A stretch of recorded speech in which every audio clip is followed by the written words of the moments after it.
Hello, everyone, and thank you for joining ISACA Live. My name is Paul Phillips, and I am the Director of Event Content Development for ISACA, and I'm coming to you from Chicago with a special edition of ISACA Live. As all three of our keynote speakers for our upcoming 2024 virtual conference, which takes place later this year. And we are happy to have all three of our experts join me today with just a little bit of a preview of what you can expect during our live virtual conference, which starts on February 20th. I first want to start by allowing each one of our speakers to kind of go around and introduce themselves, and then we'll delve into some questions that will give you a little bit of a preview of what you can expect from each of their keynote addresses. So I want to start with Raghu. Why don't you take the time to introduce yourself? Thank you, Paul. Good morning, good evening, good afternoon. Greetings. I'm coming to you from India, Bangalore. My name is Raghu. I am Director of Satellite Consulting India.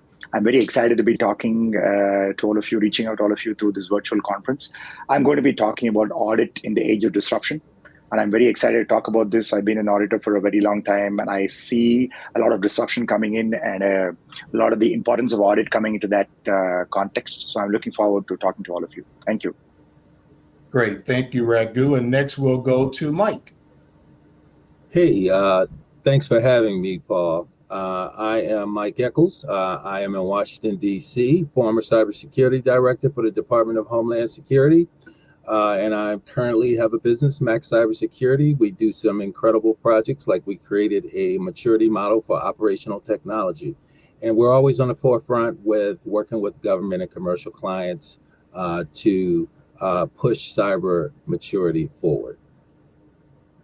Great. Thank you, Mike. And last but not least, Teach.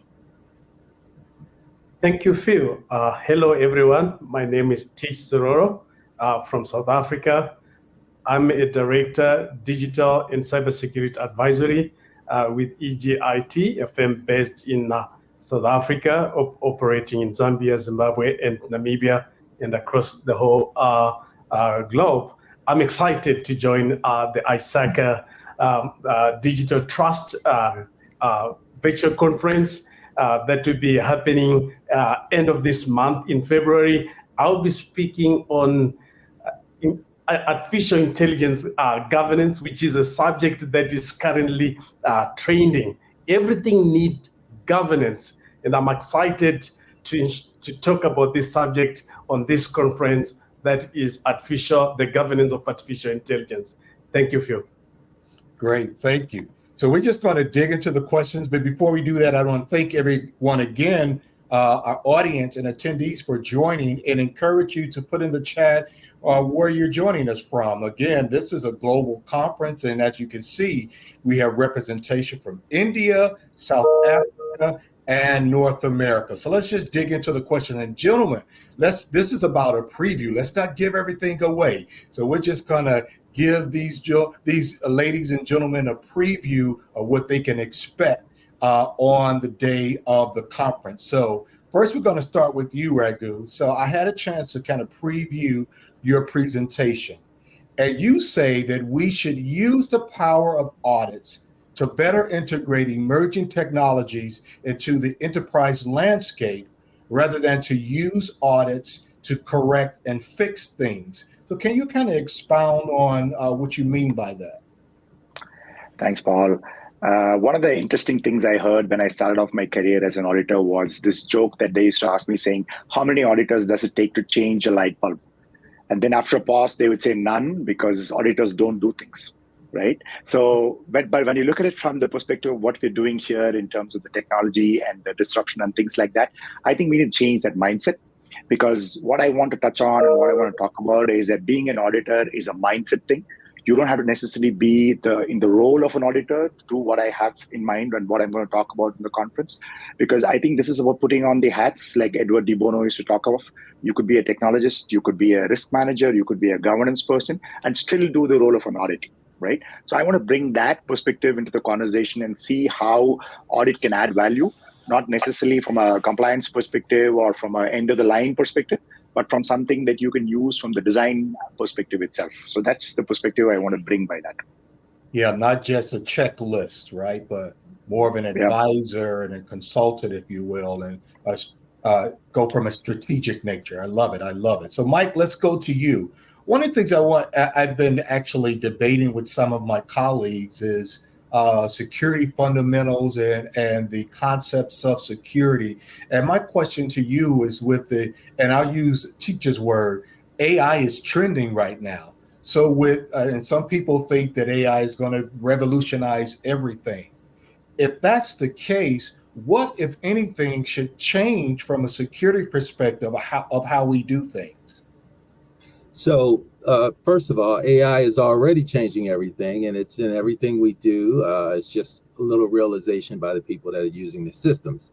As a security person, we've got to be aware that as innovation is quickening, and as we start to layer that AI with better abilities to communicate like 5G and move more data to the edge, all of a sudden, everything that we thought we knew about cybersecurity is going to be passé.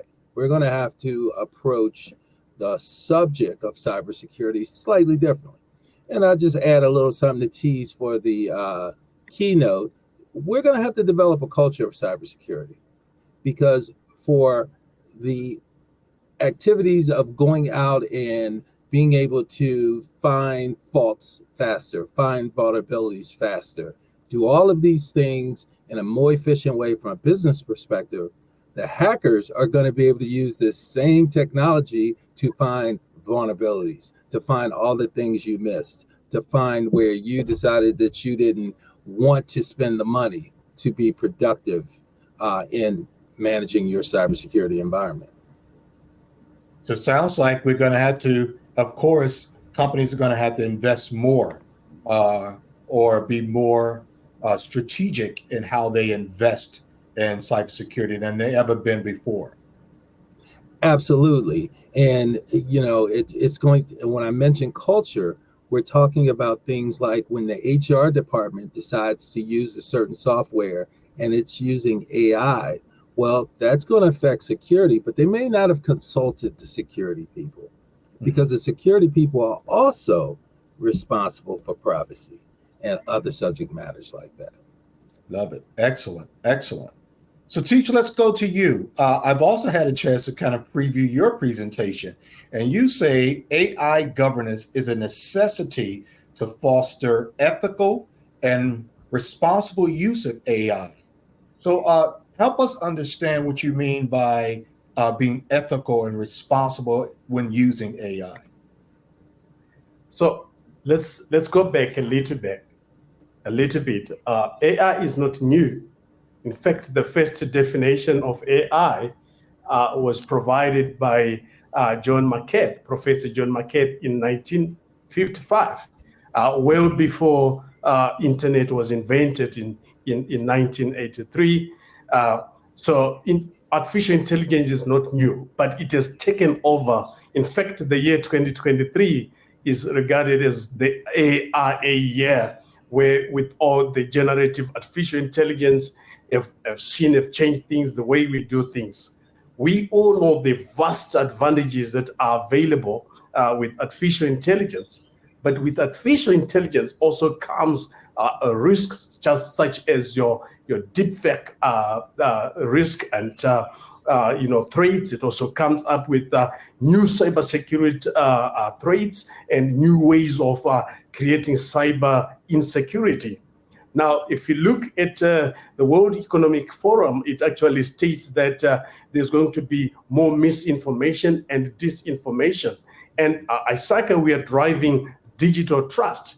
And to achieve this digital trust, we really need to make sure that the usage of our AI is directed, it's got a strategic view, it's safe, and it's regulated. And it has got the right processes, the right procedures, and the right oversight from senior executives and board of directors. Now, when you talk of artificial intelligence governance, it is the harmonization of artificial intelligence to ensure that we get the benefits, but the risks are also managed in a way that allows us to take advantage and benefit from these vast advantages of artificial intelligence.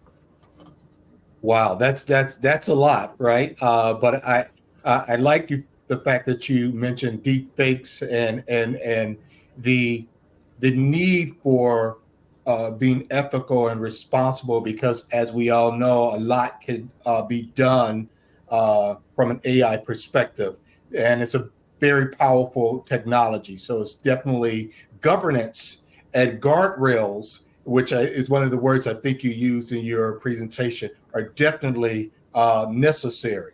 I want to jump back to you, Raghu, and ask a follow-up question. What do you see coming this year as far as new skills? So let me rephrase. Will auditors need to acquire new skills in order to effectively audit AI and other emerging technologies? Absolutely, Paul. One of the things I believe is that when it comes to AI, you also need IA, which is artificial intelligence needs intelligent audits, right? And that's only going to be possible when you have people who understand what's going on, right? It's very important for us to be able to skill, reskill, and upgrade, because at some point, I think a lot of it has to do with simply recognizing patterns, because that's what AI is doing, right? So, and as auditors, I think enabling us to understand that, by looking at something that's happening in the enterprise, I'm looking at a new skill that I can bring up, and that can eventually lead me to collaborate better, because that's one of the things that I'm always talking about. How can we integrate audits into the pipeline such that it doesn't become something that you go to the auditor and say, can you please tell me if I'm doing something right with this technology, right? By having the auditor pick up the necessary skills, he becomes a better part of the conversation earlier, collaborates better, which means that you actually have something coming out better than, oh, you're going to come and find faults with what I'm doing, right? It doesn't lead to that kind of a thing. So in simple terms, I think it's very important that auditors skill, reskill, upskill, and stay ahead of the curve. That's the only way to do it. Love it. And I love what you said. AI requires IA, right? Intelligent audits, right? That's a Facebook post right there. Mike, you have something to add there? Yeah, it's interesting. You saw my face. I got something to add. This is just one of those points that shows you that the people who are doing cybersecurity have to be integrated with people from other departments across the organization, because like I said previously, when a department decides to integrate a new tool, that's potentially going to cause a problem. But aside from that, the communication between organizations to understand the why. Why are we using this, and what is the risk? And you don't get to that risk, that understanding of vulnerabilities times threats times consequences, until you've come up with a conversation. And when I say conversation, I'm talking about ongoing. It should be an ongoing conversation about how we're going to use AI, what are the benefits from it, what are the risks, because the goal is not to say no. The goal is to figure out how we can do it safely and effectively. Yes, I like that. Not to say no. Okay, we want to use it because it could provide a competitive advantage for the organization. So let's figure out how we can use it safely. So I like that. So I want to jump to Teach. Yes. Yeah. Sorry, Paul, if I may just add to that. That's one of the things I want to actually explore in my session on this very interesting concept of audit independence, right? Very similar to what Mike was saying. How do we integrate these things so that you're not talking in terms of, does that mean that the auditor is no longer independent of what he's going to audit somewhere down the line if he's going to come into a design conversation on something, right? So that's a very interesting concept, and people are pushing it to a certain extent, but there are several perspectives that need to be looked at, and I'm really looking forward to talking about that interesting aspect that Mike brought up. Yeah, that's going to be extremely interesting. So Teach, back to you. First, we want to pause for a public service announcement and say congratulations to Teach on recently being named to ISACA's Hall of Fame. So congratulate you. It's very well deserved. You've had a remarkable career with ISACA and outside of ISACA. So congratulations to you. I felt necessary to mention that. So now to the questions here that I have for you. What changes do you think AI will bring to our industry in the next 3 years? And what should our professional community be doing to prepare for some of those changes? And I like this question. So I want you to answer this from a macro and micro perspective. So what should the industry be doing? And then what should we do as individuals to prepare? So thank you, Phil. It's a great honor to be amongst the ISACA Hall of Fames and actually to be acknowledged in the same time as the founders of ISACA.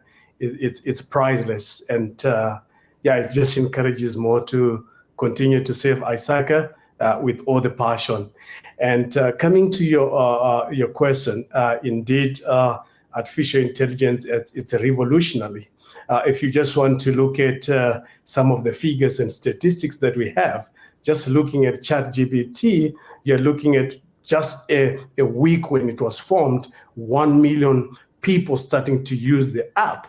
And as we speak, by the end of 2023, we had 14.5 billion users that have started to use ChatGPT. So it shows you that many organizations are taking advantage of the advantages that comes with artificial intelligence, increased production, building sustainable competitive advantages, you name it, from our supply chain advantages.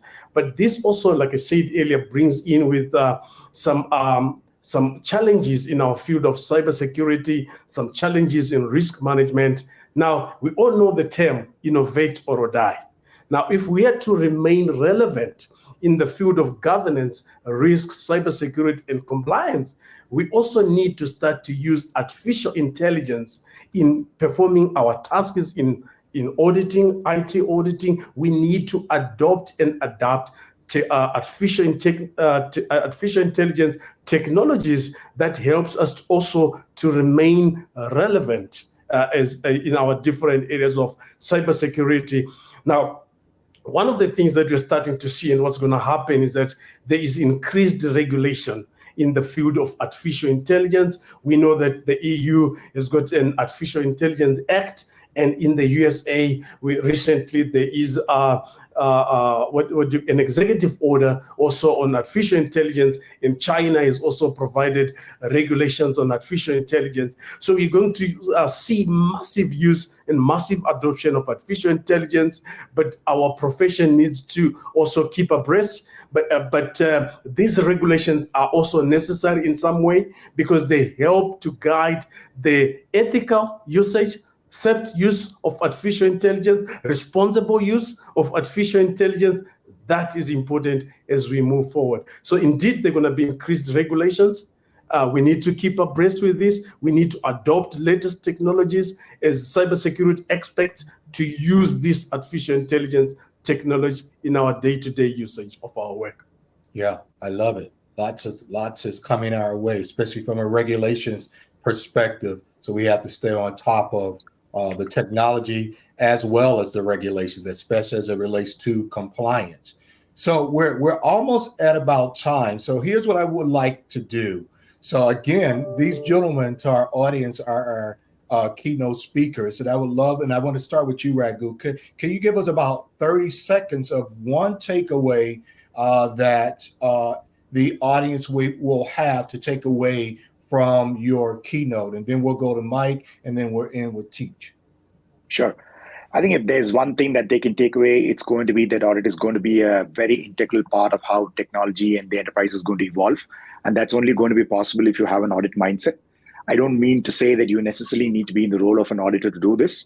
There's this book that I always refer to. It's one of my favorite books. It's called A More Beautiful Question, where the author talks about how do you ask the right kind of questions so that you get the right kind of answer, right? And I prescribe it to a lot of people who come to me for how can I become a better auditor. So I think that's the one takeaway. What can you do to make sure that you better integrate what you're doing so that the enterprise gets value out of this, so that it's not looked at as an office of no or a speed bump or anything like that, but more of a strategic value addition. Because one of the things I've anecdotally been talking to people is how many enterprises today have a chief audit executive sitting at the big table, right? And the answer is very interesting. Not everybody looks at it, though they use AI and things like that. And going back to the comment that Tich made, AI is eventually going to become like a utility, right? There's this comment attributed to different people where they say that every company is eventually a technology company, right? So you can think that you're going to be in the automotive space, but eventually technology is running what you're doing. And so in the context of the world where AI is going to be all around, and we don't know what kind of timelines we're looking at AGI, artificial general intelligence, it only means that we need to be prepared to integrate ourselves, right? I always believe that it's going to be us and them and not us versus them. I don't think the world is going to work that way, right? So that's my thought on this. Awesome. Mike. Yes, sir. So when we think about building a culture of cybersecurity, and what I mean by that is that people act the way you want them to act when no one is looking. Why is that important? It's important because you put 80% of your cybersecurity budget into the technology, and then one person clicks on emails or do things that you've trained them not to do, and it undermines everything you've attempted to do. So you want to build a culture of cybersecurity where people are doing these things naturally. Well, that's sort of a soft skill. So that soft skill doesn't necessarily go with the technical prowess that an organization thinks it needs to have to fend off hackers.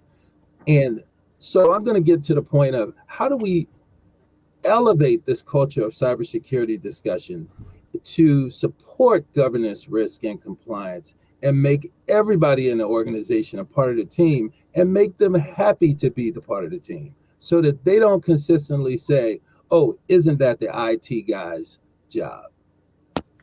If I may just jump in with a 10-second to what Mike said. I think culture is the muscle memory of the enterprise, right? I mean, it's like we all have muscle memory, and I know certain things, I can do it blindfolded.